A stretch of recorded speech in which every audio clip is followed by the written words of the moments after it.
시편 57편 구약성경 843면에 있고요.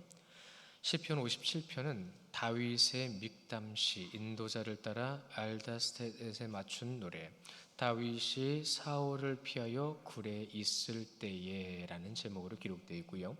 우리 이 말씀 1절부터 한 절씩 나눠서 보시겠습니다. 1절, 하나님이여 내게 은혜를 베푸소서, 내게 은혜를 베푸소서.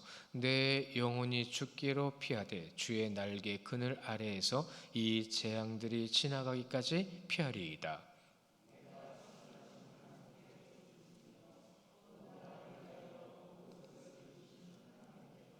그가 하늘에서 보내사 나를 삼키려는 자의 비방에서 나를 구원하실지라. 셀라. 하나님이 그의 인자와 진리를 보내시리로다.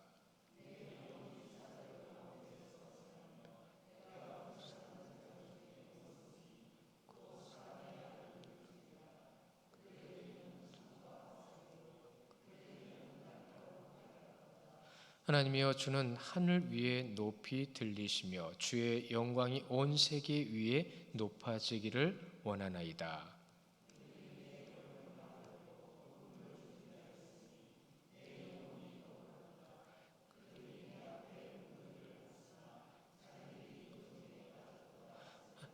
하나님이여 내 마음이 확정되었고 내 마음이 확정되었사오니 내가 노래하고 내가 찬송하리이다.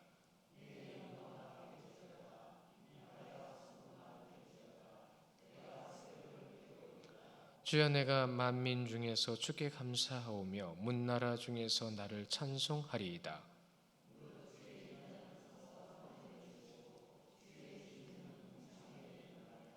하나님이여 주는 하늘 위에 높이 들리시며 주의 영광이 온 세계 위에 높아지기를 원하나이다. 아멘. 오늘 오전 예배 때 제가 조금 긴장을 했어요. 예배 중이 아니라 예배 끝나고 그동안 드린 예배 중에서 처음 보는 얼굴이 가장 많았는데 그분들이 다 인사를 하고 가셨어요. 부부도 있었고 또 아이들을 데리고 온 분들도 계셨어요. 우리가 하나님을 믿는 믿음 안에서 그 믿음을 하나님의 뜻대로 세워가면 하나님이 일하세요. 우리가 지금 전도를 하지 않고 있는데, 안 한다라는 건 아니지만 전도를 못하고 있는데 사람들은 계속 와요. 오늘 오신 분들 중에는 상처받은 분도 계셨고요. 그리고 방황하는 분도 계셨어요. 점심도 드시고 가시기도 하고. 사발면이라 참 죄송했는데 근데 맛있게 드시더라고요. 그래 감사했는데 우리가 정말로 영혼을 돌아보는 마음, 오전에도 말씀드렸죠. 예수님께서는요 영혼을 바라보는 마음은 절대로 가볍지 않으셨고요, 쉽지도 않으셨고요, 아주 신중하셨어요. 주님께서 친히 갈릴리 해변을 걸으시면서 돌아보시고 또 보시는 그 모습을 통해서 우리에게 무엇을 보여주시냐, 우리도 그렇게 돌아보고 또 돌아보면서 내 주위를 돌아보고 그렇게 찾아야 되고 그렇게 함께 해야 합니다. 오늘 이 시편 가운데 다윗도요 항상 그가 내딛는 발걸음 속에서는 주님을 바라보고 주님을 생각하는 모습이었어요. 믹담시라고 그랬잖아요. 믹담시가 뭐라고 그랬죠? 절대 지워지지 않을 만큼. 이 히브리 말은요, 우리나라 말도 그런 말 있어요, 여러분. 눈 무슨 차이죠? 지난번에 제가 점심을 혼자 먹을 때가 있어가지고 밥을 많이 먹었어요. 아내가 갔다 와서 밥 많이 먹었냐고 그래서 저는 밥 많이 먹었다고 그랬어요. 혹시 들리셨어요? 밤을 삶아놓은 게 많아서 삶아놓은 밤을 많이 먹었어요. 아내는 밥을 먹었냐고 물어보길래 저는 밤을 많이 먹었다고 그랬어요. 근데 못 알아듣고 지나가면서 밥은 그대로인 것 같은데 하고 지나가더라고요. 예. 이 히브리 말도 그런 말이 있어요. 이 믹담이라는 의미가 몇 가지 의미가 있지만 성경적인 의미에서는 그 모든 내용 가운데 그것을 이렇게 분명히 전할 수 있는 거죠. 지워지지 않는, 금속이나 바위에 새기는, 밀담씨가 그런 거겠죠. 거기에 새기는 겁니다. 안 지워집니다. 그런데 오늘 말씀에 보면은 이 알다셋이라는 말이 나오죠. 이 알다셋이라는 말은 영장으로 맞춘 노래라는 문맥에서 같이 쓰이기도 하는데, 여기서 이 알이라는 말은 금지하다라는 뜻이에요. 그리고 이게 합성어인데, 이 카시에트라는 말이 알이랑 합쳐서 알다스라고 됐는데, 이 카시에트라는 말은 멸하다, 망한다라는 뜻이에요. 그러니까 알 카시에트라는 뭔가 뭐예요? 멸하지, 망하지 않는다. 그러니까 절대 망하지 않는 시라는 뜻이 되죠. 그러니까 지금 이 믹담이라는 말과 알다셋이라는 말은 강조가 될 수 있는 거죠. 왜 이렇게 강조를 했을까요, 다윗은? 무엇 때문에 이렇게 강조를 했을까요? 제목만 봐도 다윗이 사울을 피하여 굴에 있을 때, 자, 그러면은 다윗이 사울을 피해 굴을 피하고 있을 때에 굴 앞에 누가 있었단 얘기예요? 문을 열고 들어오면 바로 발견할 수 있는 일촉즉발의 상황이었던 거죠. 근데 그것을 다윗은 그 굴에 숨어서 뭐라고 노래를 하고 있냐면, 찬양을 하고 있냐면 믹담시, 알다삿이라고 얘기하고 있는 거예요. 그렇습니다. 멸하지 않고 영원한 생명을 얻는 유일한 방법은 오직 예수 그리스도만을 붙잡는 겁니다. 그분만을 바라보고 그분만을 만나기 위해서, 여러분 다윗은 예수님 모르잖아요. 그렇죠? 다윗은 예수님을 모르지만 하나님과 앞으로 오실 메시아에 대한 믿음이 있었어요. 그 믿음을 붙들고 다윗은 항상 변함없는 모습으로 누군가를요, 오직 하나님만을 붙잡고 그 말씀에 순종하는 삶을 살았다는 거죠. 여러분 요동 많잖아요. 병으로도 요동이 오고 상황과 문제로도 요동이 오고, 여러분 머릿속에 여러분도 모르는 요동들이 자주 오잖아요. 그러한 요동들이 왜 있는 거예요? 자, 오늘 다윗은 그것을 우리에게 말씀해주고 그의 삶을 간증해주는 시이기도 하는 거죠. 순종하는 삶, 다윗은 사울에게 쫓겨서 굴에 숨어있는 그 자리에서 이 소망 있는 시를 쓰고 있는 거예요. 소망의 찬양을 하고 있는 거예요. 일촉즉발이라는 말 있잖아요. 근데 우리는 그러한 상황이 아닌데도 불구하고 하나님과 어떨 때는 굉장히 먼 것처럼, 하나님 참 이게 뭐냐고 푸념할 때가 있죠. 여러분, 믿음은 반드시 소망을 동반합니다. 소망이 있다라는 것, 믿음의 첫 번째 증거는 회개라고 했지만 그 회개에 뒤따라 붙어 다니는 것은 소망입니다. 그런데 우리에게 소망이 없다고요? 왜곡된 신앙이죠. 오전에 말씀을 드렸죠. 여러분, 정말로 환경은 우리를 힘들게 만들어요. 그 모든 현실은요, 너무나도 많은 것을 왜곡시켜요. 우리가 정말로 하나님을 온전히 믿기를 원하는데 옆에서 와가지고 누가 이렇게 얘기를 하면 그게 맞는 줄 알고 그걸 따라가요. 주중에 대화들이 좀 많이 있었는데, 그 대화 중에 제가 몇 번을 그런 똑같은 대화를 했는데 사람은 다른데 그런 거예요. 어떻게 사람들은 이렇게 이단에게 쉽게 미혹이 될까요? 쉽게 미혹되는 것 둘째치고라도 어떻게 그렇게 푹 빠질 수 있을까요? 아닌 걸 알면서도 왜 벗어나지 못할까요? 미혹시킨다라는 건 그런 거예요. 그건 왜 그런지 아십니까? 진짜 하나님 중심이 되어지지 않았기 때문이에요. 신앙은 사람들을 통해서 우리에게 도움을 줄 수 있지만 그 사람을 믿는 게 아닙니다. 믿음은 내가 하나님께로만, 그렇죠? 오직 하나님만을 믿는 믿음으로 굴에 숨어 있었던 다윗은 하나님께서 그를 보호하시는 보호하심을 그 안에서 그가 경험하고 있었던 거예요. 믿음은 반드시 소망을 갖게 합니다. 1절에 보세요. 하나님이여 내게 은혜를 베푸소서, 내게 은혜를 베푸소서. 반복하고 있잖아요. 급박하고 위험한 상황이기에 하나님께 지금 부르짖고 있어요. 그러나 하나님을 향한 마음이 항상 이러해야 된다는 걸 강조하는 것 무엇이죠? 믹담시예요. 알다셋이에요. 정말로 우리가 하나님 앞에서 내 믿음이 흔들리지 않도록, 안 흔들릴 수 없어요. 여러분 여기서 오해하시면 안 됩니다. 안 흔들리는 믿음은 없어요. 그러나 흔들리지 않을 정도로 굳건한 믿음으로 성장해 나아가는 모습은 우리가 확인할 수 있어요. 전능하신 하나님이라고 고백하잖아요. 전능하신 하나님이라고 고백하는 다윗, 하나님께 간구하는 그의 간구의 모습은 아주 간절하고 엄숙하면서 분명합니다. 분명해요. 여러분, 교회는요 편한 곳이 돼야 돼요. 근데 교회는 쉬운 곳이 되면 안 된다는 말을 전해드린 적이 있어요. 꼭 잃어버릴 만하면 제가 전해드리죠. 여러분, 교회는 편해야 돼요. 그러나 절대 쉬우면 안 됩니다. 이것이 친구들 있죠. 여러분 정말 소중한 친구들 있죠. 친구들이랑 대화할 때 막 편하게 대화하잖아요. 편하니까 하고 싶은 말 다 하잖아요. 근데 그 친구가 쉬워지기 시작하면 그 친구 거 내 마음대로 쓰고요, 그 친구한테 돈 빌리는데 갚지도 않고요, 그 친구의 물건을 갖다 내 마음대로 쓸 때가 있어요. 이해하면 좋지요. 그러나 그것으로 인해서 문제되는 일들이 얼마나 많습니까? 여러분, 절대 옆에 귀한 사람들은 편할 수는 있어도 쉬우면 안 됩니다. 예수님도 사람들 위에, 제자들도 사람들 위에 서지 않았어요.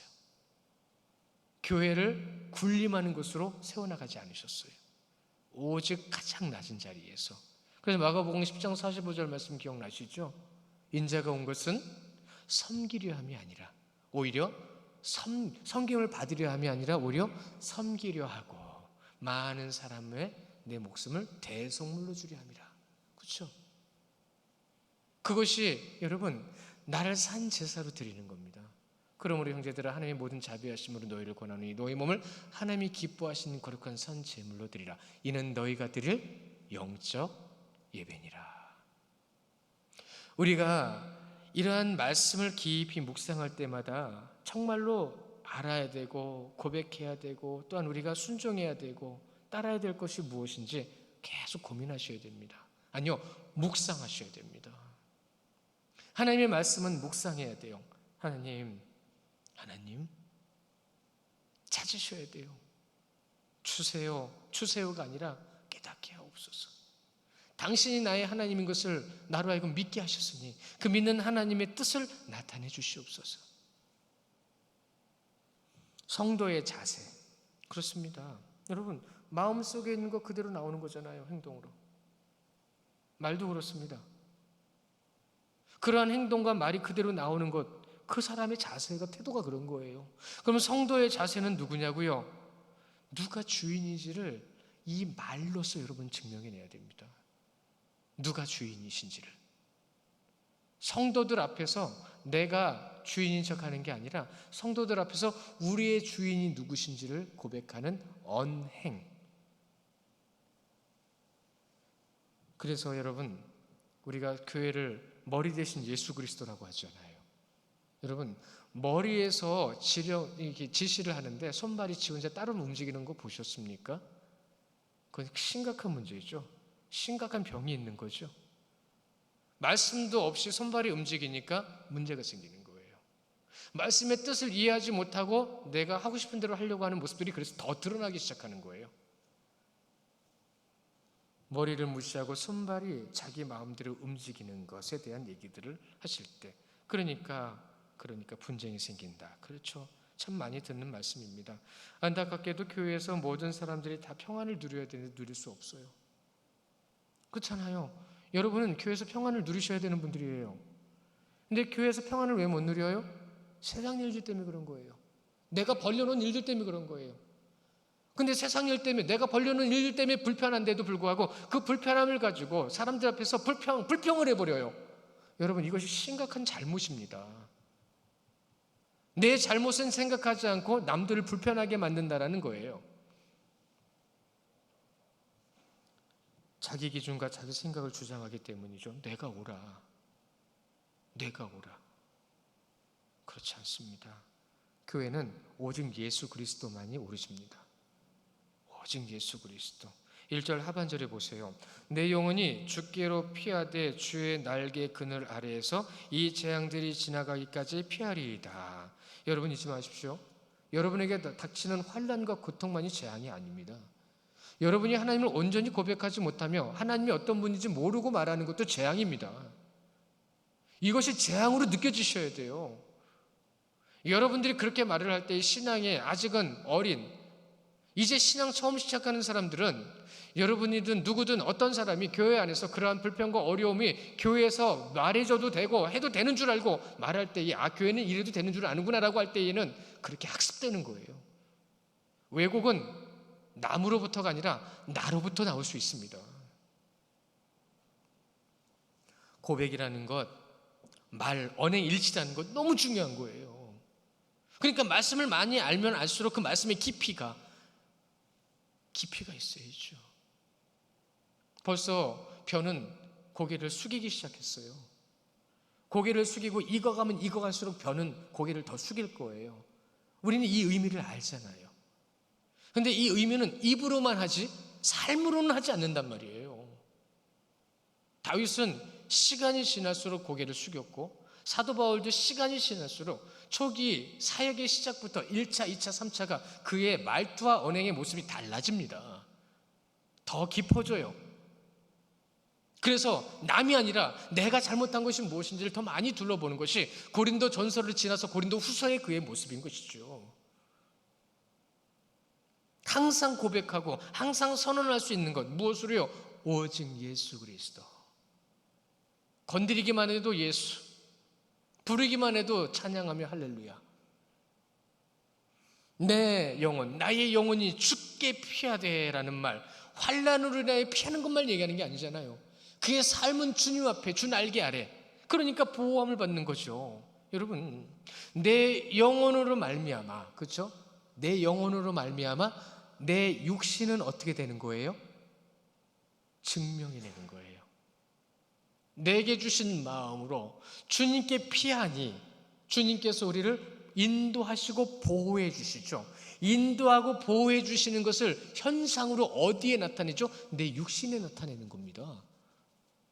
하나님의 놀라운 창조의 역사의 지혜가 영육이라는 것이 얼마나 놀라운 것인지를 여러분 거기서 여러분들은 증명해내야 되는 거예요.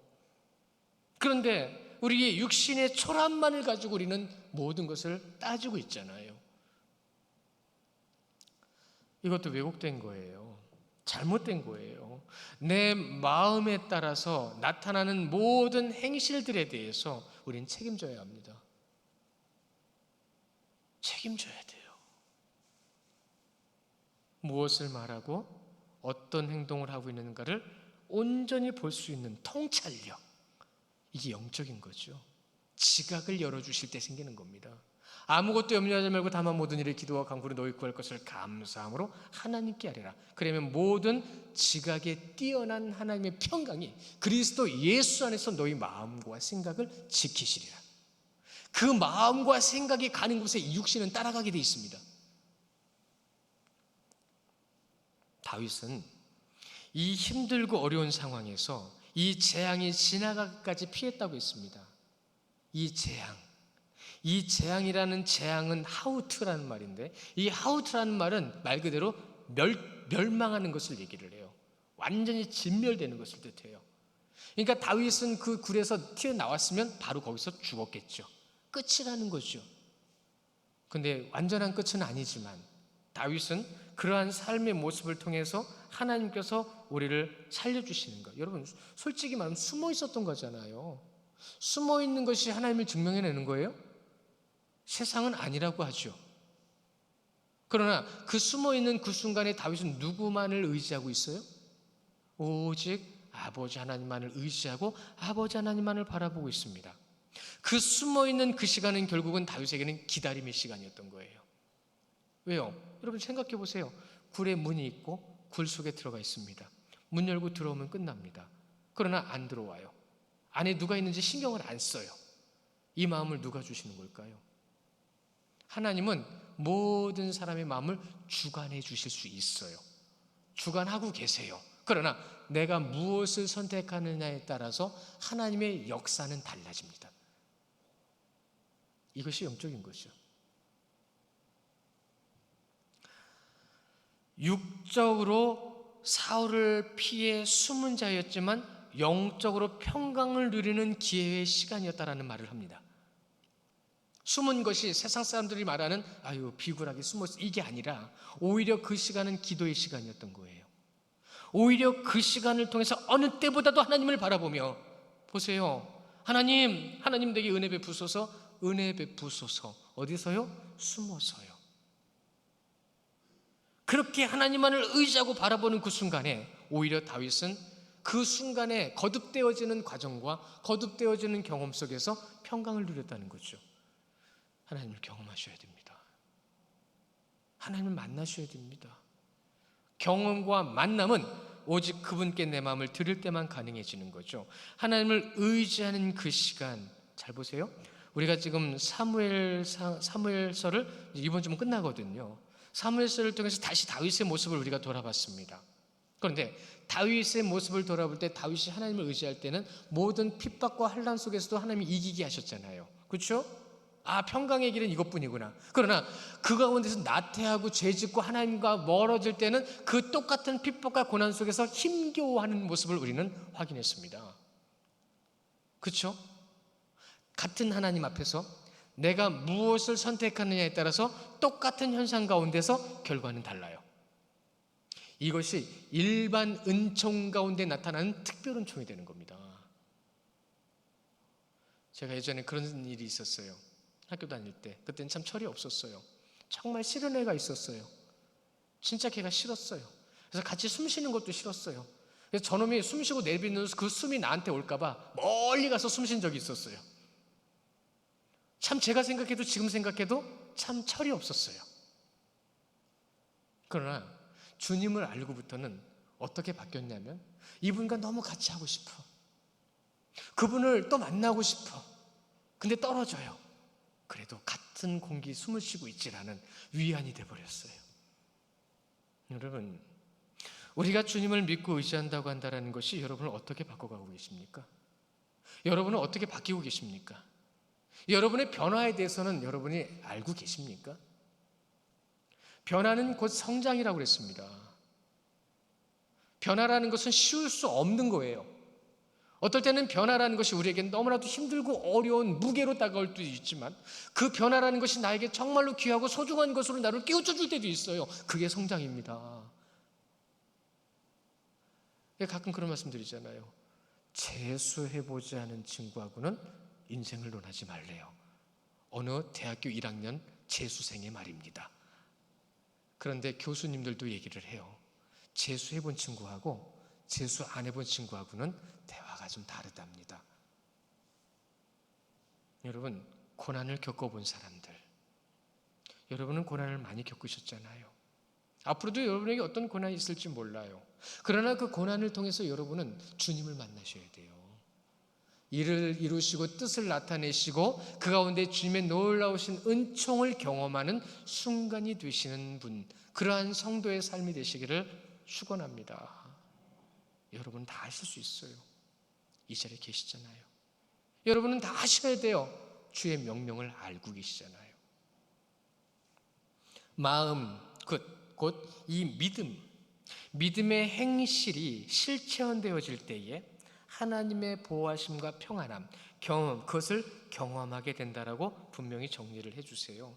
악을 버리고 이겨내도록 노력해야 돼요. 노력해야 돼요. 우리는 이미 죄인이잖아요. 계도하기 위해서 우리나라 법은 많이 부드러운 법이라고 합니다. 근데 어느 나라 법은 개화가 아니라 징계를 목적으로 하는 법이기 때문에 거칠고 무서운 법이라고 합니다. 그러니까 우리나라가 이제 법을 앞으로 법이 좀 거칠어야 된다라고 주장하는 법조인들도 있어요. 아예 무서워서 죄를 못 짓게 하는 것. 그러나 우리는 계도의 역할, 촉법소년이 사실은 그러한 목적이었는데 이젠 촉법소년, 그 촉법이라는 법이 이제는 달라져야 되는 시기를 많이 사람들이 말하고 있을 정도로 악해졌잖아요. 경찰서 앞에 가서 경찰차 위에 올라가서 발바대고 찌그러뜨리고 부서뜨리면서 나 촉법소년입니다 라고 말하는 그러한 악함이 그 어린아이의 마음에 들어가 있는 시대.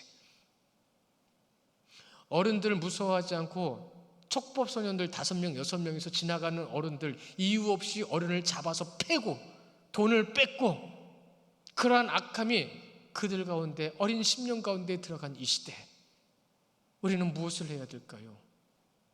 우리는 무엇을 하면 좋을까요? 주님께 여쭤보시고, 주님께서 주시는 마음으로 다윗이 하나님을 향하여 부르짖는 것처럼 지존하신 아버지 하나님, 지존하신 아버지 하나님, 변함없으시고 전능하신 아버지 하나님, 제가 주님께 고합니다. 제가 하나님께 간절히 바라오고 원합니다. 여러분, 기분 좋을 때는 무슨 일이 있어도 다 좋은 것처럼 신앙생활에 너그러운 신앙인처럼 얘기하다가 뭔가 조금 마음 삐뚤어지면 턱 돌아서 가지고 아주 말씀조차도 듣지 않고, 진짜 이것이 진리 중에 본질의 본질 중에 본질인 사랑조차도 입에 담지 않는 그런 거친 모습을 확인하잖아요. 아니잖아요, 이거는. 그래서 어떤 분은 이렇게 얘기합니다. 기분 좋을 때 신앙과 기분 나쁠 때 신앙이 바뀐 변화, 서로 다른 것, 서로 다른 모습을 보이는 그 한 사람의 모습을 놓고 치졸한 사단의 사역에 대해서 얘기합니다. 치졸한 사단의 사역. 거기에 넘어가시면 안 돼요. 정욕에 넘어가기 때문입니다. 내가 지존하신 하나님을 부르짖으며 항상 부르짖으니 나를 위하여 모든 것을 이루신 하나님께서 이 마음을 붙드소서. 이 마음을 붙들어 달라고 기도하셔야 됩니다. 그렇지 않고는 그냥 우리나라 말로 합니다. 자주 말씀을 드리는데도 말씀드릴 때마다 잃어버리시더라고요. 다시 한번 말씀드릴게요. 호스피트 병동에서 내일 모레 돌아가실 백인을 설문조사했는데 1위가 뭐였다고요? 1위가 뭐였다고요? 한 번 더 참을 걸. 그게 1위였습니다. 한 번 더 참을 걸. 그래서 내 인생이 여기까지 왔다라는 푸념들을 많이 하셨답니다.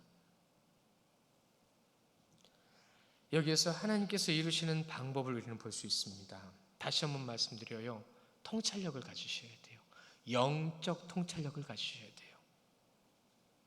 말씀을 받고 그 말씀에 순종하는 삶. 다윗이 그것을 증명해내기 위해서 하나님께서 그 연약한 자를 들어 쓰셨습니다. 다윗은요, 지존하신 하나님을 부르짖고 찾으면서 하나님께서 나에게 믿음을 주셨으니 나의 믿음을 하나님께서 이끌어가 달라고 지금 고백하고 있는 겁니다. 숨어서요. 숨었으니까 고백하는 거예요. 안 숨었으면 선포하면 되잖아요. 항상 진행형이에요. 오늘 이 말씀 가운데 단어들이 진행형의 단어들이 굉장히 많거든요. 진행형입니다. 하나님은 필요할 때만 찾는 게 아니라 항상 찾아야 되는 거예요. 그런데 교회 성도들 중에 많은 사람들이 필요할 때만 찾아요. 그래서 편안할 때는 기도도 안 하는 겁니다.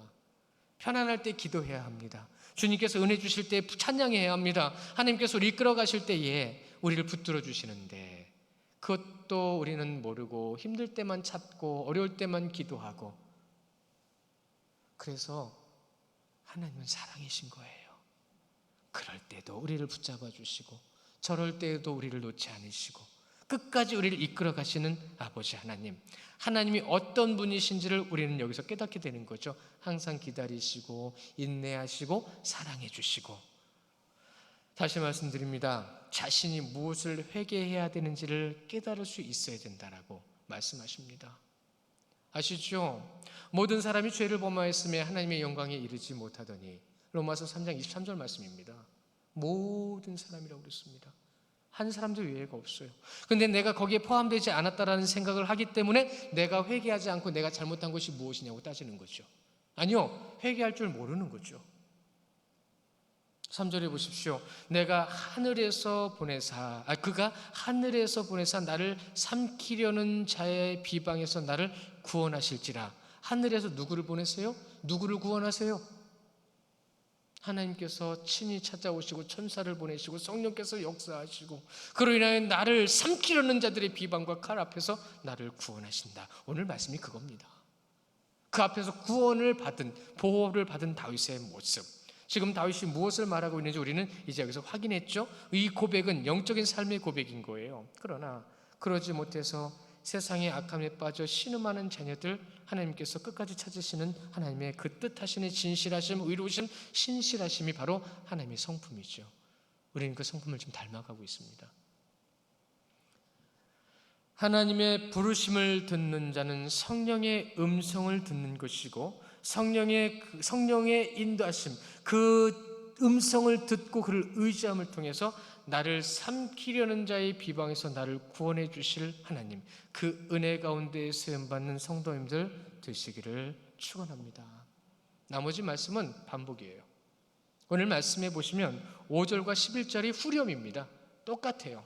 그 똑같은 말씀 가운데에서 오늘 4절까지, 특별히 4절 우리 같이 읽어볼까요? 세상이 그렇다라는 겁니다. 세상 앞에 이런 고백을 했어요. 4절 시작. 내 영혼이 사자들 가운데에서 살며 내가 불사르는 자들 중에서 누웠으니 곧 사람의 아들들 중에라. 그들이 이를 창과 화살이요 그들의 혀는 날카로운 칼과 같도다. 지금 다윗이 어디 있다고요? 여기 있다고요. 그 세상에 위협 속에 있다고요. 그 위협 속에 있는 그 다윗의 고백이지만 다윗은 오직 믿음의 고백을 하고 있습니다. 오직 믿음의 고백. 그 믿음의 고백이 반복되어 5절과 11절에 있죠. 우리 5절도 같이 읽어볼까요? 5절 시작. 하나님이여, 주는 하늘 위에 높이 들리시며 주의 영광이 온 세계 위에 높아지기를 원하나이다. 아멘. 다윗이요, 얼마나 놀라운 고백을 하는지 모릅니다. 여러분 정말로 많이 들어보셨을 텐데 그 많이 들어보셨을 고백을 우리가 같이 읽어보고 마칠까 합니다. 그 고백이 무엇이냐면 여러분 보시는 7절부터 우리 10절까지 고백인데요, 우리 7절부터 10절까지 고백 우리 큰 목소리로 같이 함께 읽겠습니다. 시작. 하나님이여, 내 마음이 확정되었고 내 마음이 확정되었사오니 내가 노래하고 내가 찬송하리이다. 내 영광아 깰지어다. 비파와 수금아 깰지어다. 내가 새벽을 깨우리로다. 주여, 내가 만민 중에서 주께 감사하오며 문 나라 중에서 주를 찬송하리이다. 무릇 주의 인자는 커서 하늘에 미치고 주의 진리는 궁창에 이르나이다. 아멘. 저는요, 우리나라 한글 때문에 오늘 이 7절부터 10절을 굉장히 큰 감동으로 읽었습니다. 원문을 읽으면 딱딱해요. 의미는 우리보다 더 깊을 수 있겠지만 원문으로 보면 딱딱해서 이 마음이 움직이는 이 선포의 아주 이 언변, 놀라운 글이 우리 글로 이렇게 번역이 됐어요. 확정되었고 확정되었사오니.